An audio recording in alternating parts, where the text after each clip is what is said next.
마이보험 체크입니다. 나의 보험 상태를 객관적으로 체크해서 공정한 평가와 합리적 대안을 제시하는 마이보험 체크를 소개합니다.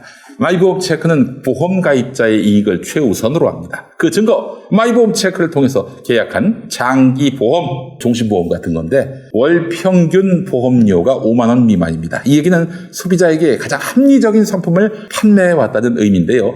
불필요하게 비싼 거 가입하려고 하면 마이보험 체크는 오히려 고객을 말립니다. 또 말리는 경우가 있습니다. 어떤 분이 전화를 했는데 이거 경선, 낙선 보험 이런 거 없습니까? 물어보셔가지고 그런 거 없습니다라고 했습니다. 자, 마이보험 체크의 상담 대비 계약 체결률은 평균 25%인데요.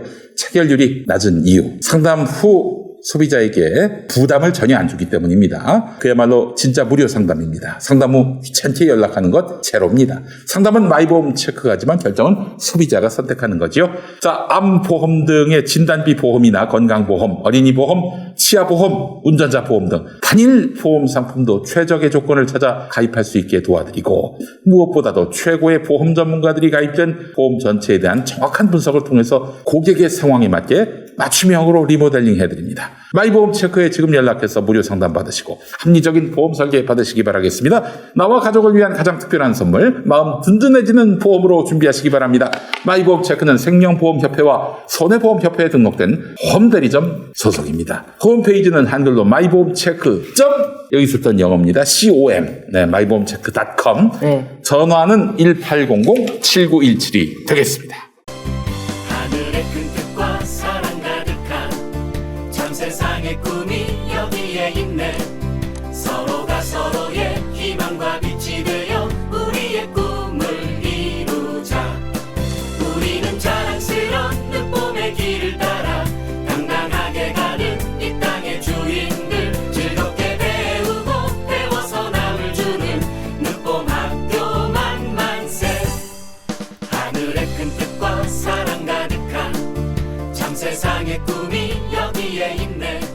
서로가 서로. 지금 윤석열은 대선까지 무사히 갈 수 있을까요? 이번에 공수처에서 이제 한동훈 검사장이랑 김건희 씨를 피의자 입건을 했어요. 피의자로. 네. 네. 그럼 이 건 같은 경우에도 공수처에서 피의자를 입건할 정도면 어느 정도 자료가 모여졌다라고 저는 보입니다. 왜냐하면 이 대장동 이슈가 계속 그 언론을 뒤덮으면서 공수처로서는 윤석열 전 총장 관련한 사건을 수사하기가 너무 편해졌어요. 그래서 굉장히 조용히 그냥 착착착 자료를 쌓아갔다라고 보이고요. 그리고 이제 검찰에서도 도이치모터스 관련해서 김건희 씨가 연루된 그 사건, 그 선수를 이제 구속을 하려고 이제 영장 심사를 했는데 그분 그 선수 같은 경우에 좀 잠적한 상태입니다. 튀었죠. 그래서 법원에서 구인장을 이제 한 상태고요.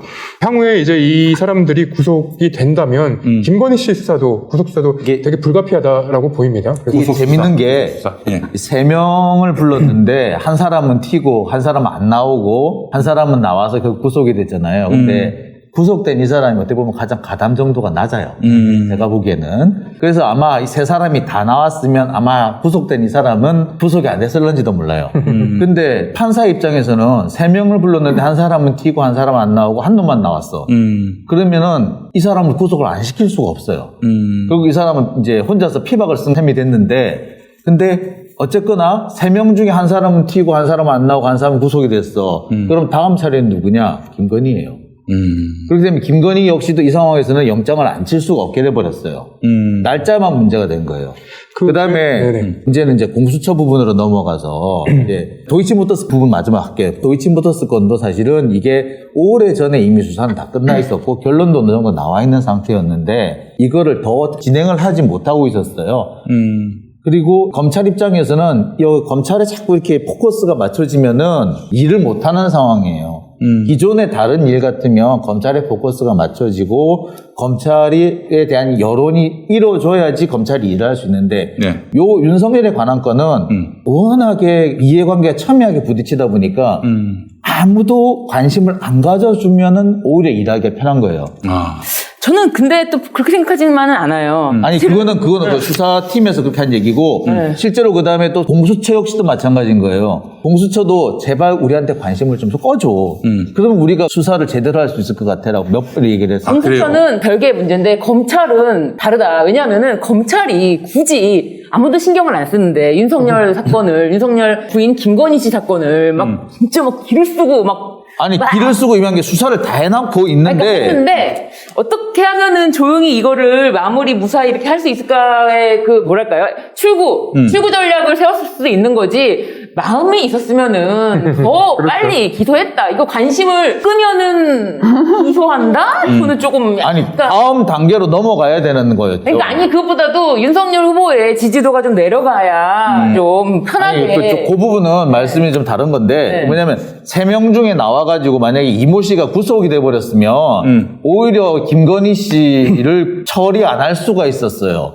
그런데 이 사람이 튀어버리는 바람에 김건희 씨에 대해서 영장을 안 칠 수가 없게 돼버린 거예요.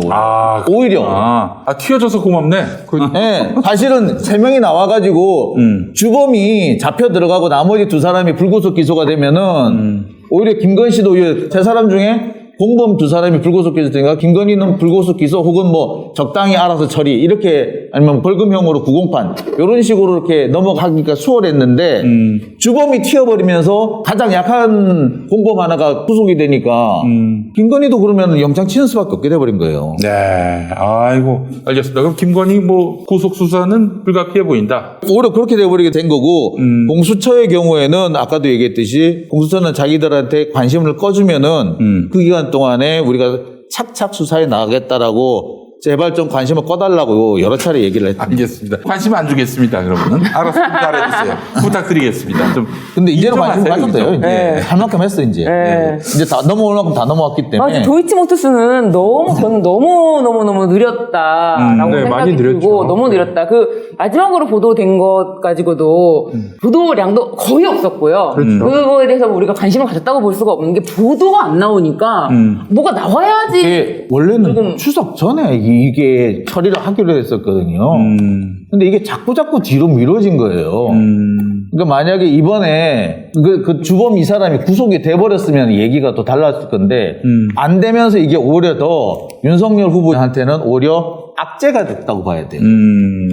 이게 검찰이 수사 상황을 공개를 안 하면서 사실은 지금 많이 언론 보도도 안 타고 있는 상황인데 이번에는 이제 요 관련한 영장 청구를 하면서 보도가 나왔어요. 근데 이 선수 이 씨에 대해 지금 도주한 선수 이 씨에 대해 관심이 쏠렸던 이유가 뭐냐면 이 사람이 이제 도이치모터스 주가 조작을 하는 사람이 선수였는데 그때 김건희 씨가 도이치모터스 회장이랑 이 사람을 이제 여기 학동인가요? 학동 사거리 근처에 있는 미니 매장에 자동차 미니 매장에서 만난 거예요. 그래서 김건희 씨가 이 선수 이 씨한테 자기 이제 계좌랑 그리고 10억 원을 맡겼다. 약간 요런 게 있었는데 이게 경찰 수사 보고서에 나왔던 것이죠. 근데 이제 요 시기가 참 저는 공교로웠던 시기가 뭐냐면 장모 최 씨가 2011년 5월 25일에 검찰 조사를 다른 건으로 한번 받아요. 근데 여기서 뭐라고 얘기하냐면 2011년 11월에 김건희 씨 결혼할 예정이고 결혼할 사람은 라마다 호텔 조모 회장이 소개해준 사람으로 2년 정도 교제했다. 라고 얘기했는데 윤석열이잖아요. 근데 이 도이치모터스 주가 조작이 딱 2년입니다.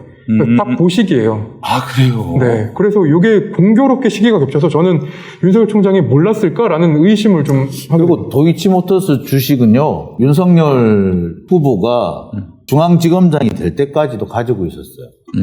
4만 주를.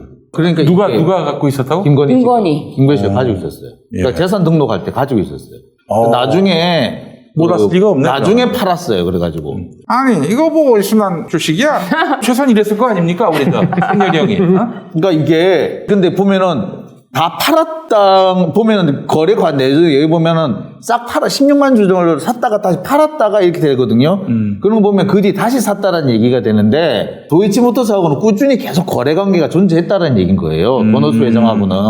몰랐을 리 없겠네. 그러니까 이거는 뭐냐면은 주가 조작이 있었다면은 또는 도이치모터스 주식과 관련해 가지고는 여러 가지 뭐 문제가 있었거든요. 그때 말고도 그러니까 거래 관계라든지 뭐 어떤 불법적인 문제가 있었다면은 그 뒤에도 계속 쭉 이어져 왔었다라고 보는 게 맞습니다. 네, 알겠습니다. 자, 그래서 승열이 형은 제대로 수사를 받으신다면은 대통령 문턱에도 못 갔다. 뭐 이렇게 봐야 될 것 같습니다. 예. 그렇죠. 그래서 사실 이런 것들이 뭐 청문회 당시에도 총장 되기 위한 청문회 당시에도 다 나왔던 이야기고 그래서 또 국민의힘에 입당하느냐 마느냐 그 설전이 있을 때도 이준석 대표가 내가 스톤을 주겠다. 비법을 주겠다라고 했지만 뭐 결국 그건 뻥이잖아요. 뻥이었지. 아니 이준석 말을 믿고 들어갔다는 것 자체가 아니 뭐 아니 근데 정말 그거는 짚고 넘어가야 돼. 아니 뭐 비단 주머니? 비단 주머니. 우리 자꾸 준스톤이라고 하니까 아무튼 스톤 준다라고 말을 잘못했네요. 비단 주머니를 주겠다라고 했는데 뭐 몇 개를 주냐 뭐 이런 얘기까지 3개 준다고 그랬죠. 그래서 의혹이 3개니까 3개를 주냐 막 의혹이 하여간 그런데 준스톤이 준 게 뭐가 있습니까? 없죠. 야 진짜 그 당시에 이거 딱 나왔을 때 이게 제갈공명 그거 네. 된 거잖아요. 우리 네. 첫 번째는 뭐 부인을 버리십시오, 장모를 버리십시오, 정치를 버리십시오. 준스톤. 네. 준스톤도 정말 이게 아무리 사람이 그러면 안 되지. 지금 아무리 참, 나이가 몇 살인데 이렇게 나이 많으신 분에게 뭐 내가 비단 주머니를 주겠다고 막 이렇게 방송에 나와서까지 얘기를 해놓고 딱 들어오니까 싹 입 싹 닫고. 알겠습니다. 아, 그리고 또 하나. 네, 마지막으로 또 저는 대통령이 되는 게 겁나는 이유가 예전에 윤우진 네. 윤우진. 하고 골프 치러 저 영종동 골프장에 다니셨잖아요. 네. 그래서 네. 기자가 유명한 예죠. 기자가 당시 특수부장이면 서울중앙지검 특수부장이던 윤석열한테 전화를 걸어서 스카이 골프장에서 골프 치셨죠. 그게 사실은 미국산 육류 수입업자가 파킹해 돈으로 4천만 원인가 네. 5천만 원인가 파킹을 해놓으면 네. 그러니까 마음대로 가서 치는 아이고. 네, 그런 돈이었던 거예요. 근데 그래서 어쨌든 그 대강의 사정은 들어서 알고 있지만 전화를 걸어서 누구 돈으로 거기 가서 골프 치신 거냐 그랬더니 내가 누가 돈 내는지 알고 골프 쳐야 되는 사람입니까? 알고 쳐야지. 공직자인데. 아 그래서 대통령 돼도 누가 주는지 모르고 막 받으실 거잖아요. 아니 근데 사실은 이게 만약에 이재명의 일이면 어땠을까요? 이건 진짜 이건 뭐 그냥 날라가죠. 묻어버리지 그냥. 아니 영종도에. 말실수 하나로도 나락으로 떨어져 진짜 날아갈 수 아니 있어요. 뭐 이렇게 대접이 달라? 진짜 아니, 저는 되게 황당한 게 윤석열 후보의 행동을 보면은 뭔가 문제가 생겼을 때 해명을 하거나 설명을 하는 게 아니라 화를 벌컥 내요. 예. 화를 벌컥 내면서 내가 뭐 잘못했어! 이러는데 이걸로 넘어가요, 그냥. 근데 검사들은 이걸 생각하고 싶지 않겠죠. 왜냐하면 생각하면 특수통 검사들이 막 활동을 하면 열심히 수사를 하면 특수부 선배들 그러니까 정관 변호사들한테는 특수가 열리는 거잖아요. 아. 한 사건 막 5억 10억씩 받는 근데 만약에 주가 조작범을 조사를 한다 그러면 되게 바지만 엮어놓고 끝내잖아요. 네. 그러면 그 개미들의 눈물이 주가 조작범한테 가서 그게 결국은 정관 변호사한테 가고 정관 변호사가 현관 검사들한테 수사 주고 그 돈이 어디에서 오는지 알고 싶지 않겠죠. 그쵸. 알면 양심이 찔리잖아요.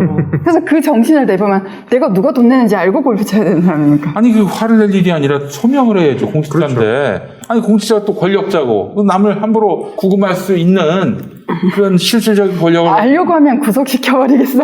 아 그래요. 그러니까 누구 돈인지도 궁금하지도 않아도 골프는 원래 그냥 치는 것.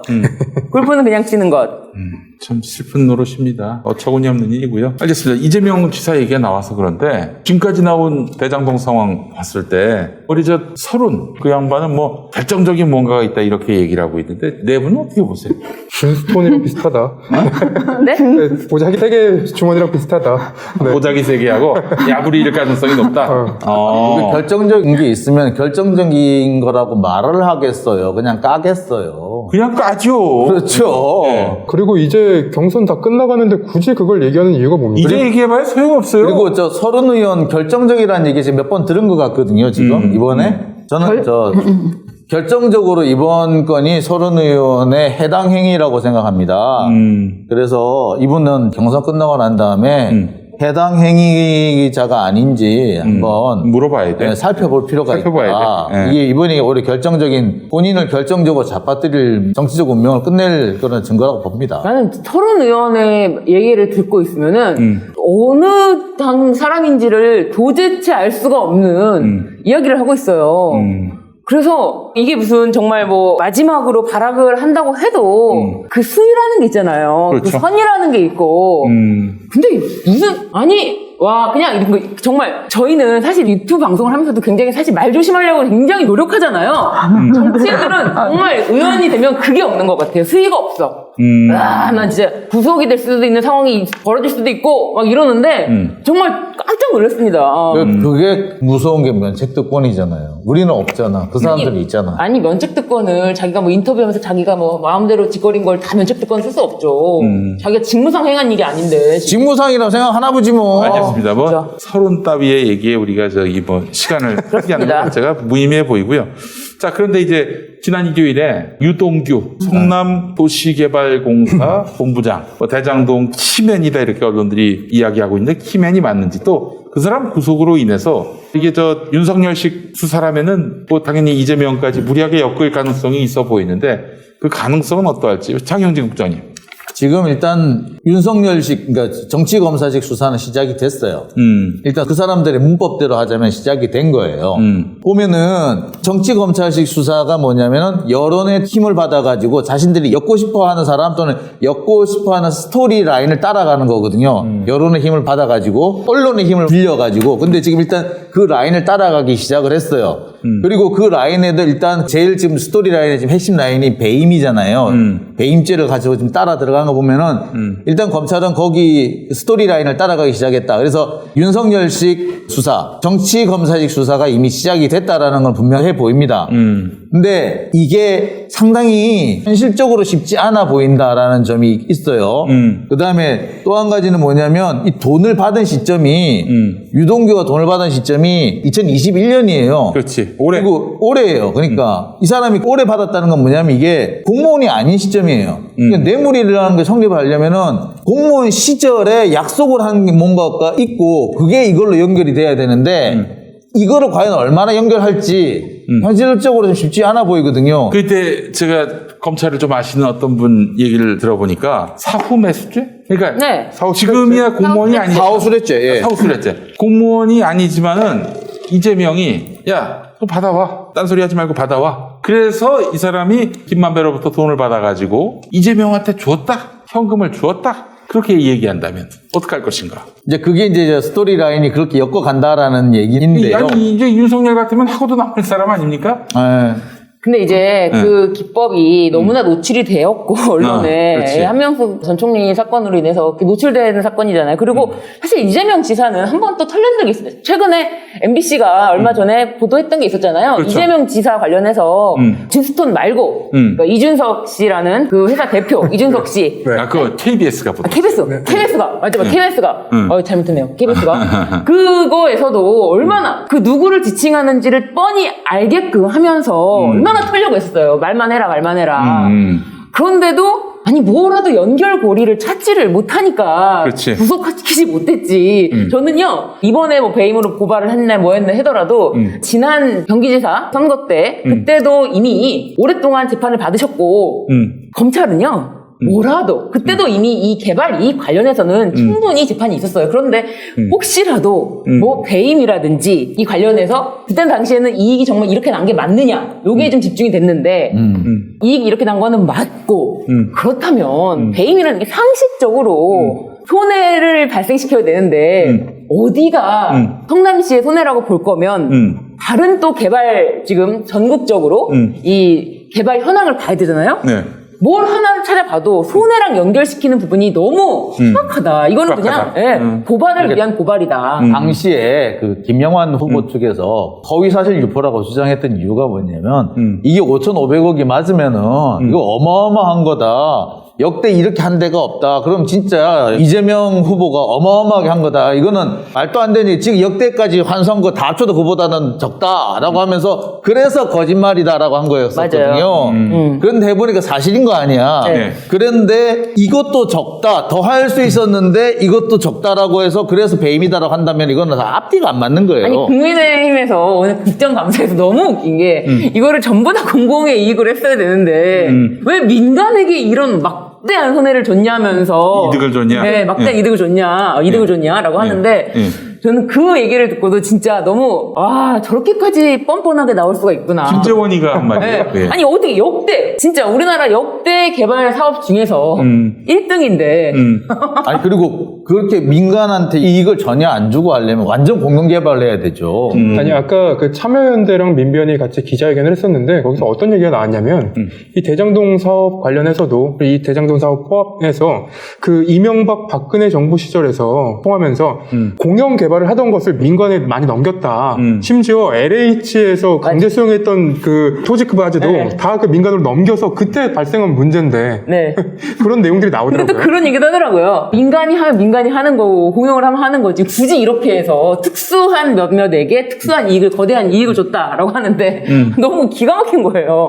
아니 정말 그럼 민간이 해서 이 모든 이익을 공공에서 하나도 환수를 못하기를 바라는 마음에서 하는 말이지. 뭐 아무나 던지기만 하면 되는 건지. 그러니까 어떻게든 간에 시비를 걸고 그러니까 진짜 이건 네, 그거예요. 억지를 쓰겠다 이런 거고 그렇게 되면 이제 억지를 쓰고 시비를 거는 건데 못 모르는 사람이 들을 때는 뭔가 문제가 있나 보다라고 인식을 하는 근데 그거를 또 언론에서는 아무 생각 없이 써주는 거야. 이제 조중동을 비롯해서 뭐 각종 그 이상한 언론들이 김만배의 휘하에 있던 애들이 막 써대고 이러니까 이렇게 되니까 이제 이게 무슨 일이 잘못된 것처럼 이렇게 되고 일종의 선거운동을 하는 거예요. 언론들도. 그렇죠. 이게 아니 진짜 뭐 어떤 근거에 의해서 배임의 어떤 조금이나마 아주 작게나마 어떤 혐의가 나와서 어떤 자료가 나와서 증거가 나와서가 아니라 저도 이제 종편을 보면서 깜짝깜짝 놀라는 어마어마한 신박한 논리들이더라고요. 너무 충격적인 몸통 아니, 근데 LH가 갖고 있던 거를 이명박 대통령이 LH가 민간하면 경쟁하면 경쟁을 되느냐라고 했고, 맞아요. 그 로비에서 돈 받았고, 그게 다 그 당 쪽이잖아요. 그렇죠. 신영수 국회의원. 네. 근데 그런 말을 할 수가 그런 말을 할 있어요. 수가 있다는 게 너무 놀래가지고 게다가 또 그 종편에서 굉장히 지나갔습니다. 말도 안 되는 이야기를 텔레비전에서 저렇게 하는구나. 그래서 앞으로 장영진 기자님 모든 말씀을 하시죠. 저는 지지해드리려고요. 우리 장영진 기자님 한민족인 분이죠. 장영진 기자님은 진짜 진보적인 사람인데 절대로 조금이라도 어떻게 그런 게 아니 그리고 저는 아직 여기서 제가 좀 오버했다고 하지만 얼마 뒤에 다 나오잖아. 네, 그래요. 근데 조금 지나니까 내가 저보고 오버해서 했다고 그랬는데 좀 지나면 내 말이 맞잖아요. 네, 그러니까 틀리는 것도 있지만 여러분. 실제로 만배영이 네. 주인으로 보여. 네, 그러니까요. 또 처음에 만배영이 주인이라고 막 그랬었잖아요. 이게 개발 모델을 현실적인 거하고 비교를 해야지 네. 자기네들도 하지 않는 어떤 절대. 거를 갖고 와가지고 네. 비교를 한다는 건 있을 수 없는 일이죠. 그러니까 근데 있을 수 없는 일인데 그 종편을 보면은 정말 황당하더라고요. 아주. 종편대로 하자면요, 우리나라가 뭐 어떻게 해야 되느냐면 이게 토지 초과이익 환수제가 들어가야 되고 토지 공개념도 해야 되고 그 다음에 그 각종 이게 토지 공개념 관련된 제도들 있잖아요. 이거 다 해야 돼요. 그래야지 그게 가능해. 근데 지금 현재 그 국민의힘 얘네들 이 사람들이 그거 다 반대했잖아요. 그럼 이제 와가지고 그걸 환수를 못 하느냐? 아니 니들이 반대해서 못 한 건데. 그다음에 김기현 국회의원은 맞습니다. 땅이 1,800. 1,800배. 예. 1,800배. 그렇게 재미 보시는 분들이 그런 말을 할 수가 있어요. 그러니까 그렇게 재미를 봤기 때문에 여기서는 10원 한 장 깨끗할 수는 없다. 정말 깨끗한 건 말이 안 돼. 지들 눈에나 그러니까 뭐 눈에나 뭐만 보이는 거예요. 아이, 내가 해봐서 아는데 여기서는 깨끗할 수가 없어. 뭐 이런 거죠. 그렇죠. 개발이 들어가는데 아니 이 도장 찍어주는 사람이 어떻게 아무것도 안 먹어? 어떻게? 알겠어요. 그러니까 조국 일가 수사가 조국 펀드에서 시작됐죠. 그쵸. 그러니까 윤석열이 네. 내 마누라 하는 거 봤는데 맞아요. 깨끗할 수가 없어. 그렇죠. 그렇죠. 바로 그거야죠. 예. 내가 딱 봐서 아는데, 내가 아는데 했잖아요, 거기서. 예. 지금 그 이재명이 그런 비리를 저질렀을 것이다라는 시뮬레이션은 지들이 했던 거야. 네. 지들이 했던 맞아. 거야. 내가 해봐서 그 아는데. 토론회나 아니면 뭐 이준석 대표라든가 방송에 나오면 모모 라면 그 이재명 지사가 뭐뭐 했다면 뭐 이런 식의 라면 기법을 써요. 근데 라면은 그냥 드시기만 하시고 그 라면 기법 쓰면 안 되는 말입니다. 그거는. 그 보면은 이제 나중에 알고 보면 결국에 이준석 대표도 부친이 그렇죠. 하셨다고. 부친이. 예. 예. 그런데 모른대잖아. 그러니까 참 신기하죠. 이준석 대표도 이준석 대표는 부친의 딴 거래는 절대 알 수가 없고 아. 윤석열 후보도 부친의 어떤 거래, 집 거래는 알 수 없죠. 부친의 거래는 30년 동안 사셨던 집을 김만배 씨의 누나에게 팔았지만 알 수가 없고 네. 윤희숙 의원도 네. 부친의 딴 거래는 알 수가 없고 제가 지난주에 제가 그 얘기 했었잖아요. 그쪽 땅이 그 네. 집이 좀 이상하다. 네. 그 집을 산 게 이상하다. 네. 근데 그거를 오늘 어느 신문에서 어느 그 인터넷 언론에서 받았더라고요. 네. 그러니까 그 집의 가격이 문제가 아니라 그 집을 산 게 이상하다. 한쪽이 좀 외진 곳에 구석진 곳이 있고 그 부지의 크기도 주변에 비해서 좀 작고 그다음에 좀 낡은 집이고 그런데 왜 하필이면 다른 데보다 좀 비싼 가격에 그 집을 샀을까? 나는 오히려 그 집을 사줬다는 게 이상하다. 라고 얘기를 했었잖아요. 근데 아니라고 그때 또 뭐 후박하고 막 그랬잖아요. 근데 어쨌든 그거는 아직까지 나중에 다시 살 수도 있잖아요. 네. 저기다 킵해놨다가 다시 살 수도 있고 여러 가지를 계획하다가 지금 딱 걸린 거기 때문에 우리가 이제 한 그럴 가지만 수도 가지고 있는 것 얘기할 수는 같아. 없다. 한 가지만 가지고 얘기할 수는 없다. 아. 제가 이제 다른 의견을 드린 거죠. 근데 그건 맞는 것 같아요. 이제 네. 이게 이렇게 그러니까 그 중간에 걸렸기 때문에 이걸 중간에 걸렸기 때문에 그 말을 좀 더 네. 그건 있는 예, 이유가 예, 있어요. 예. 앞으로 어떻게 그래서 이거를 한 가지로만 확정 지을 수는 없는 여러 가지 가능성은 관례가 있죠. 있다. 예. 네.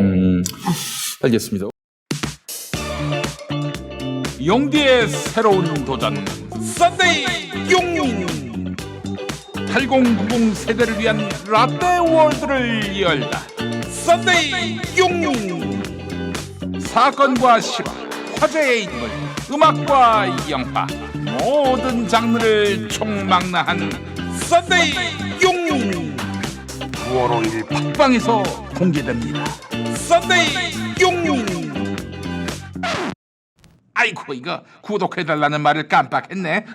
썬데이 영민 구독 썬데이 용인 구독 부탁드립니다.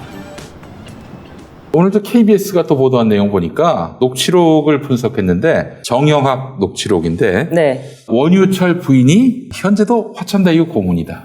원유철 전 새누리당 원내 자유한국당 국민의힘이죠. 지금 감옥 들어갔고 구속되기 전까지 돈을 받았고요. 이거 뭐 다 그 사람들만 등장인물이에요. 어떻게 이재명이 좀 나와줘야 되는데 안 나오고 있어요. 보니까 너무 안타깝죠? 아니 뭐 뭐라고? 제가 그러니까 얘네가 이렇게까지 예언하는데 지금 어쩜 이렇게 서론이 울어요. 울어. 정영학 회계사하고 남욱 변호사는 아마 같은 입장인 것 같아요. 그리고 김만배하고 또 뭐 다른 몇 사람은 또 같은 입장인 것 같은데, 그러니까 수익의 분배를 놓고 갈등이 생긴 것 같고, 그 다음에 수익의 분배에서 가장 갈등이 생기는 원인은 자신들의 병풍을 서줬던 여러 이렇게 정관계 고위 인사들, 유력자들한테 돈을 나눠줘야 되는데, 이거를 누구 돈에서 나눠줄 것이냐, 이걸 가지고 갈등이 생긴 것 같습니다. 네. 특히 남욱이나 정영학 회계사 같은 경우는 아니 내가 왜 나눠줘? 원래 이 땅은 내 땅이었어. 니들이 들어와가지고 이익을 가져가긴 했는데 나는 솔직히 그것도 아깝거든. 근데 내가 왜 이 사람들한테 왜 나눠주냐? 뭐 이런 입장인 것 같고, 만배형 같은 경우에는 아니야 이 사업을 하는데 이 형들이 얼마나 많은 도움을 줬는데 라고 생각하는 것 같고, 그 과정에서 갈등이 생긴 것 같아요. 그래서 주로 나오는 내용이 보면은 돈을 나눠줘야 된다. 누구 나눠줘야 되고, 이건 내 돈이 아니고, 뭐 이런 얘기들이 나오는 걸 보면은 주로 이제 분배와 관련된 얘기들이 나오는데, 누구를 줘야 된다, 안 줘야 된다, 이런 얘기들이 주로 그 녹취록에 등장하는 것 같거든요. 그런 걸 보면은 아마 누구한테 돈을 줘야 된다, 더 줘야 된다. 근데 이 돈을 만배형 돈에서 주는 게 아니라 니들 돈에서도 좀 내놔라. 여기에서 갈등이 생기지 않았나. 그리고 그거 가지고 지금 현재 정영학 회계사가 터뜨렸다. 그게 바로 원유철 씨도 참 부지런하지 않습니까? 지금 감옥에 들어가 있는 게 뭐냐면은 평택 국회의원이었죠. 그러니까 그렇죠. 평택 소재 기업에 대출을 알선해 줬습니다. 산업은행장이 강만수이던 시절에. 그래서 대출 알선을 해줘서 알선 수재죄로 들어갔는데 5천만 원을 받은 거였거든요. 근데 참 부지런하신 게 여기저기 촉수를 막 뻗쳐주시잖아요. 근데 이게 검찰하고도 관련이 있는 게 이 기업가가 그 회사 횡령, 배임으로 수사를 받고 있다가 검찰에 출정을 가가지고 뭐 정치인 비리를 불어라. 이분 모르셨죠. 그냥 다 비리면 되는 줄 알았죠. 이거 2014년 평택지청 그리고 같은 해에 남부지검 검사들한테 다 얘기했다는 거예요.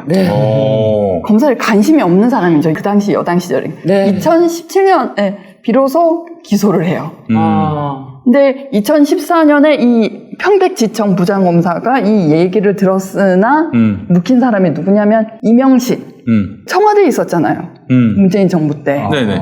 그 반부패 비서관이었나요? 그러니까 참 인사 꼬라지하고는 이명신? 네, 이명신 김현장 변호사입니다. 30억 원의 재산을 신고하신. 반부패 비서관. 예. 네요. 네네네. 예. 아하, 참. 아이고. 그러니까 믿을 게 못 돼요. 예. 그러니까. 자, 이제 뭐, 이재명 지사에 대해서 뭐, 배임조차도 엮기가 상당히 어렵죠. 어려워요. 예, 근데 언론들은 계속 지금 떠벌리고 있는 상황이고, 우리 국민들이 이제 언론이 어느 정도까지만 신뢰를 해도 되는지에 대해서 감을 잡으셨기 때문에, 언론이 아무리 밤낮 없이 떠들더라도, 그게 뭐 사실 진짜 이 사태를 언론이 몰고 가는 대로 순순히 따라가시는 분들이 아니니까 우리 국민들의 지성과 또 이런 의식을 또 믿고 가는 수밖에 없을 것 같아요. 예. 예전에는 그 데스크 한 명만 통하면 된다고. 그 예전에 이제 어떤 언론계 선배가 이제 페이스북에 글 써놓으신 거 봤는데 예전에는 데스크만 통과하면 됐는데 이제는 그 회사 내의 데스크를 통하고 나면은 수십만의 데스크를 다시 만나게 된다고. 수십만에 대해서 독자. 네, 독자들이 지금 페이스북이나 SNS에 올리는 그 질문들 보면은 굉장히 날카롭습니다. 그래서 왜? 그래서 뭐? 이걸 왜 확인 안 했는데? 이런 것들이 나오는데, 이거 굉장히 날카롭고. 그래서 아픕니다. 조선일보 기자들이 우울증에 걸린 거예요. 아니, 걔들은 제가 볼 때 우울증 걸릴 만한 기사들만 쓰더라고요. 예, 그래요. 최소한의 기본적인 준비도 안 돼가지고 기사들이 막 올라오는데 특히 이제 사실 배임죄는 얘기가 나와서 말인데 배임죄만큼 무죄 선고 많이 나는 것도 없어요. 뱀자가 굉장히 어려운 죄예요. 사실은. 굉장히 진짜 어려운 죄인데 어려워요. 기자들이 막 개인죄가 지위가 있는 분들이 저지르는 범죄이기 때문에 이 성립 자체가 매우 어렵습니다. 그 되게 진짜 이게 그리고 배임죄 같은 경우 1, 2심에서 유죄 났더라도 그 상고심과 대법원에 가가지고 무죄 나는 사례도 되게 많고요.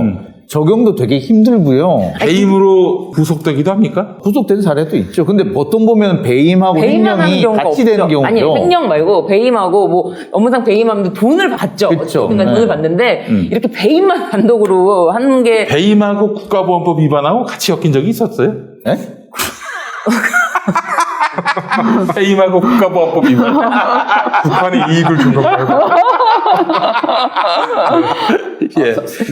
상상을 못 해봐가지고. 네, 정말 배임으로 진짜 억울하게 재판 받으신 분이 정현주 KBS 사장님. 그렇죠. 맞아요. 결국에는 이제 무죄 나- 그분은 배임이 아니었다라고 판단을 받았습니다. 그럼에도 불구하고 아직도 그냥 그걸 갖고 물건 늘어지는 이런 그 조세 소송에서 본인이 조세 전문가도 아니고 법률 전문가가 아니니까 소송 수행하던 법무법인 그것도 세무에서 조세 소송에서 제일 전문가 율촌이라는 네. 데서 그렇지. 율촌의 의견 받고 한 건데 그걸 배임이라고 하면 율촌의 변호사도 배임죄 공범으로 역직을 했어요. 글쎄 말이에요. 아, 그리고 그때 보면은 당시 그 재판장이 권유를 해요. 재판장이 권유를 네. 해가지고 그래서 그렇죠. 요즘에다가 그렇죠. 의뢰를 한 건데. 그러면 이제 교사범, 배임 교사범. 그러네. 판사는 또 교사법으로 엮어야겠네. 그거를 도대체 근데 그렇게 해임을 한다는 배임죄로 그래가지고 근데 그걸 가지고 해임하는 것도 황당한데 그걸 가지고 기소를 해요. 더 웃기는 거는 긴급 체포까지 합니다. 그때 또. 그때는 진짜 와, 웃기는 딱 세상이었어요. 청와대에서 찍으면은 무조건 어떻게든 그랬잖아요. 진짜 지금이랑 다른 세상이죠. 그러니까 만약에 그때는 지금 상황으로 그건 만약에 이게 지금 했었으면 그거 직권남용이에요. 그거. 그때는 진짜 일단은 찍기만 하면 네. 무조건 날아가는 거는 그냥 시간 문제였으니까 참 세상이 너무 달라. 그게 긴급 체포가 불법이면 감금죄 이런 거가 돼야 되는 거 아니에요? 그러니까요. 그렇지만 검사들은 그 당시 상황에서는 몰랐다. 되게 수사 당시 상황에서는 알 수가 없었다. 그래요. 하여튼 뭐 여러분 아무리 우리나라 이제 검찰이 망가지고 법원이 망가져도 좋아지고 있습니다. 좋아지고 있다고 좋아지는 봐야죠. 거죠. 또 좋아지는 좋아지도록 또 우리가 또 뭐 사실은 좀 희망을 어마어마하게 불어넣어야 좋아지는 되고. 거죠. 예, 정말 좋아지기 전에는 같았지만 좋아지고 있어요. 네, 좋아지고 있다고 보고.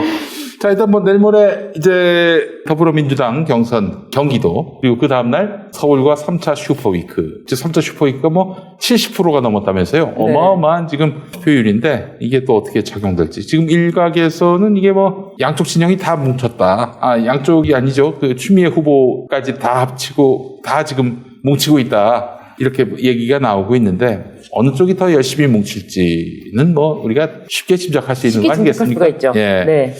그 결과를 보고 그 어떤 그 정치 전문가 그런 얘기 하더라고요. 57.2%. 57.1%는 문재인 후보가 2017년에 받았던 건데 57.2% 이상은 아마 이 정도 지지율을 이재명 후보가 받는다면은 검찰이 함부로 제가 아까 얘기했던 시나리오 괜히 그 유동규 말 엮어가지고 뭘 어떻게 사건을 만들 수 없을 것이다. 그런 얘기 하더라고요. 아이고 참. 근데 유동규도 4억은 수표를 받았잖아요. 진짜로 뇌물을 뭔 수표를 세상에 주니까. 그 수표로 뇌물을 받는 이런 아니 유동규가 더 웃기는 게. 아무리 머리가 없어도 무겁지 않게 계좌이체 해주지. 저기 네. 뇌물 수표로 이거 지금 가져오신 거예요? 막 이렇게 한 번이라도 더 웃기는 거는 어느 SBS였나? 채널이었나 모르겠는데 수표로 들어왔기 때문에 추적이 쉬울 것 같다면서 수사가 수월해질 수 있다 이렇게 보도를 하는데 내가 저 인간들은 미쳤나 내가 야, 아니 수표로 가져왔으면 이건 뇌물이 아닙니다지 뇌물 추적이 쉬울 것 같습니다라고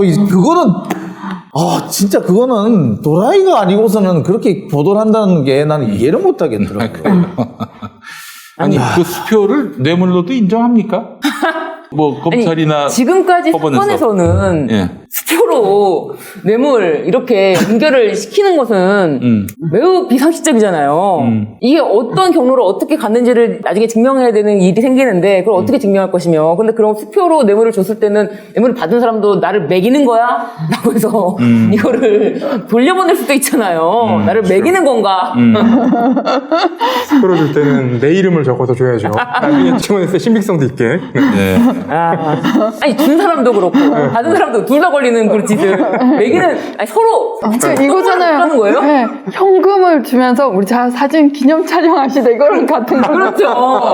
아니 그러니까 저기 누구야 정영학 그 회계사가 돈을 이만큼 쌓아놓고 사진을 찍었다고 얘기를 하는데 그것도 웃기는 거야. 그치? 그리고 녹음 파일을 제출했을 때 본인이 불리한 거는 좀 빼지 않았을까요? 당연하죠. 당연하지. 그건 너무 당연하고 그거를 사실 검찰한테 저는 하나도 빼지 않았습니다 하고 모든 파일을 다 줘도 검찰이 다 듣지 못합니다. 그렇죠.